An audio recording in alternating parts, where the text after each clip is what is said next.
At ayan naman ang ating mga bougainvillea. Marami na ring mga bulaklak. Para siyang mga rosas. Ayan o, guys. Mayabong. Mayabong ang ating mga bougainvillea. Ang gaganda. Ayan sila. Yung Mr. and Mrs. Tinatawag Mr. and Mrs. kasi half-half ang kulay.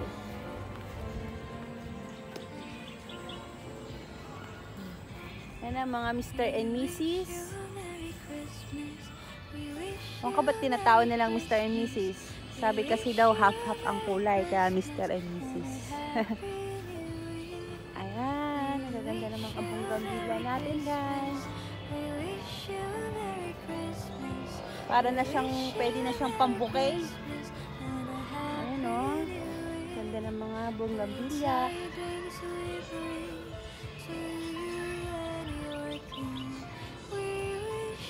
Lahat sila namunga ngayong season dahil malamig. Maganda yung weather. Ayan, guys.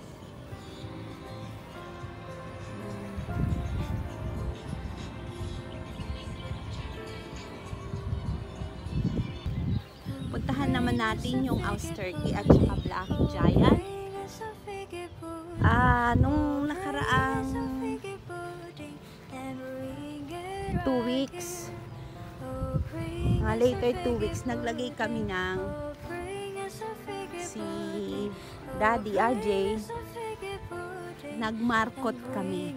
Nagtry kaming magmarkot ng Austerky at saka ng Black Giant. Ito nga pala yung sa Black Giant. Nag-uugat na siya, guys. Ayan o. After 2 weeks, ayan na siya.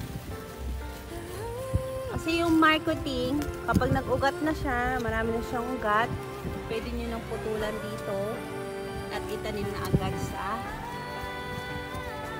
lupa o lawn soil na magkakaroon agad kayo ng seedling. Kaya ginawa natin sa Black Giant.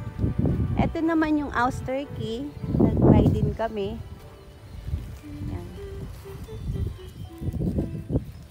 Maliliit pa lang na ugat ang makikita nyo dyan. Hindi pa siya fully nagpapakita. Yan. Parang veins lang muna siyang maliit. Yung Black Giant, malakas siya mag-ugat. Aabangan natin yan. Next month, tingnan natin kung success ang ating pagmamarketing. Pero nakita ko po yung Black Giant. Nakita nyo naman na may ugat. Sana itong Austerky din, mag-successful din siya. Yan ang aabangan natin sa susunod. Nag-prune na pala kami, guys, ng itong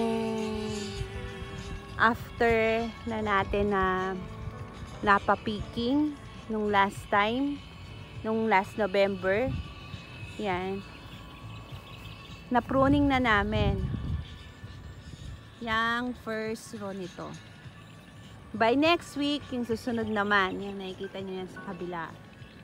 Para sa February, meron na naman tayong mulberry picking. Diretso ng Valentine's Day. Para maganda ang pasok ng 2024, meron tayong mga pabunga na mga mulberry fruits.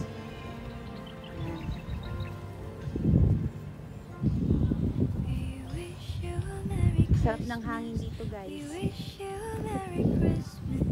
Makikita nyo sila kapag gusto na talaga magpa-pruning.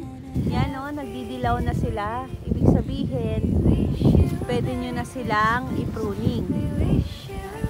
Pinahinga namin ng 1 month para hindi naman sila ma-stress masyado. Napapahinga ang mga puno. Maganda rin yun para pag namunga sila, matataba at matatamis. Tsaka marami. Kaya maganda rin napapahinga ang ating mga mulberry para bigyan tayo ng magandang harvest.